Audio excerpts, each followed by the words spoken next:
Jadi untuk pertanyaan apakah Hotman Paris itu dikatakan korban di sini karena dia kan tidak memaksa, tidak juga meminta, tapi tiba-tiba dikirim foto vulgar, terus itu jadi bumerang untuk dia yang katanya si Hotman Paris melakukan pelecehan.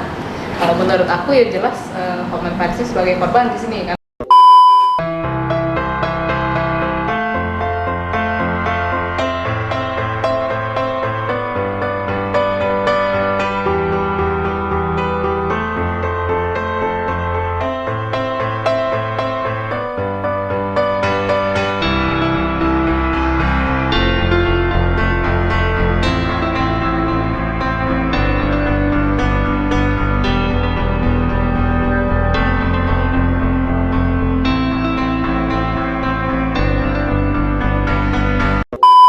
Assalamualaikum warahmatullahi wabarakatuh.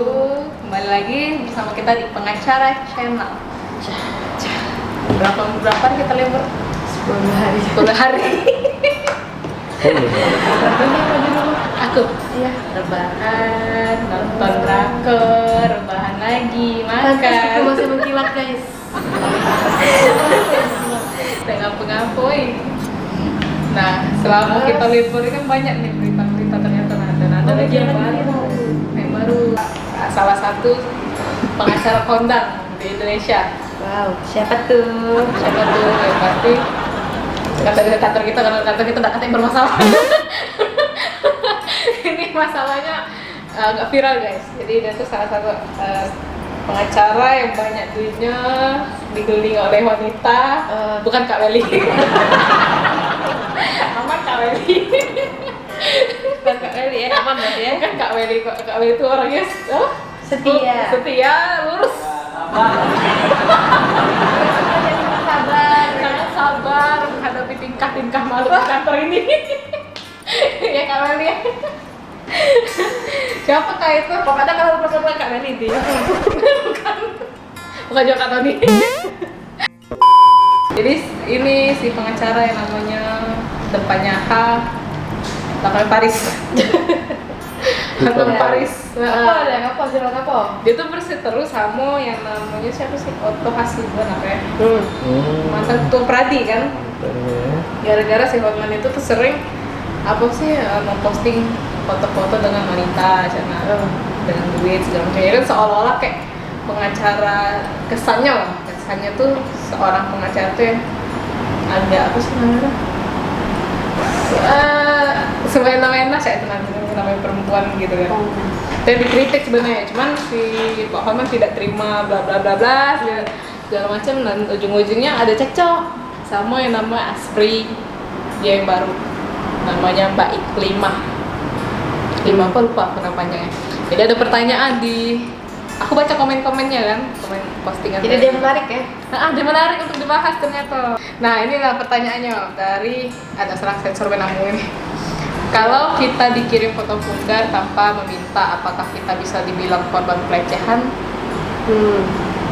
Ya kan, pada umumnya kan sering orang tuh memaksa meminta foto vulgar ke orang kan. Nah ini kebalikannya. Tak bisa tiba-tiba dikirim.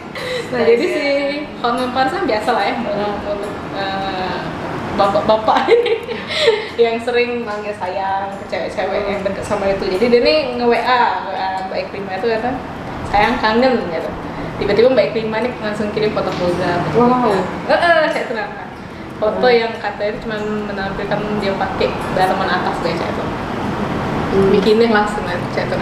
Jadi pertanyaan kan, apakah kayak Hotman Paris kan tidak ada meminta ya, tidak memaksa juga tidak ada minta foto, cuma ngechat-chat itu kan, tiba-tiba dikirim foto vulgar.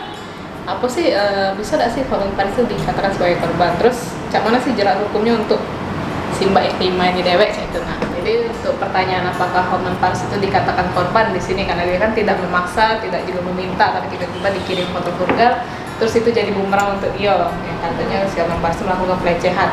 Kalau menurut aku ya jelas Hotman Paris sebagai korban di sini, karena apa yang dilakukan oleh si Iklimah itu kan mengirim foto bermuatan konten vulgar dan pornografi.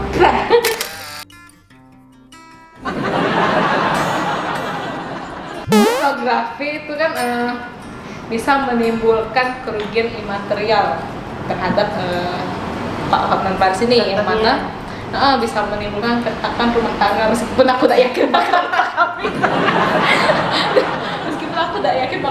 atau tidak. Tapi kan namanya cowok misalnya dikirim kan, ya. Si mata kan betina kan? Iya. Siapa kirim-kirim? Tapi Bini Hotman Paris terkenal wanita paling sabar. Sabar, ya? Di Indonesia ini. Anak sabar. Nah, jadi itu tuh termasuk juga perbuatan yang dilarang sebenarnya apa yang dilakukan oleh Mbak Iklima itu. Dia bisa dijerat dengan pasal 27 ayat 1 junto pasal 45 ayat 1 Undang-Undang ITE, juga bisa dijerat dengan pasal 29 Undang-Undang nomor 44 tahun 2008 tentang pornografi. Jadi hati-hati sebenarnya kita tuh kalau misalkan dalam bermedia sosial atau dalam menggunakan pesan elektronik itu untuk mengirim sesuatu yang kiranya dilarang atau tidak pantas gitu ya. Kita harus hati-hati karena itu ada jerat hukumnya gitu. Jadi pertanyaan kedua, apakah yang dilakukan oleh Mbak Iklima ini merupakan suatu yang melanggar hukum nah? Karena dia kan kan dia mengirim foto yang bermuatan pornografi. Tapi di mana pasal 4 ayat 1 Undang-Undang nomor 44 tahun 2008 tentang pornografi itu menjelaskan bahwa adanya larangan untuk memproduksi, menyebarluaskan, mengekspor, menawarkan ataupun memperjualbelikan konten yang berbau pornografi. Itu dilarang. Apalagi secara eksplisit, misalkan dalam kasus Hotman Paris ini sendiri kan, apa yang dilakukan Mbak Iklima ini kan memberikan mengirimkan foto yang bermuatan ketelanjangan atau tampilan yang mengesankan telanjang, meskipun bukannya bener-bener yang nggak pakai baju, tapi kan terkesan ketelanjangan karena cuma pakai atasan doang. Ini ya.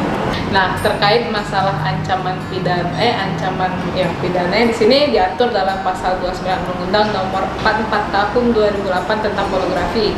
Yakni ancaman pidananya paling singkat 6 bulan kurungan dan paling lama 12 tahun. Adapun denda itu paling sedikit 250 juta dan paling banyak 6 miliar.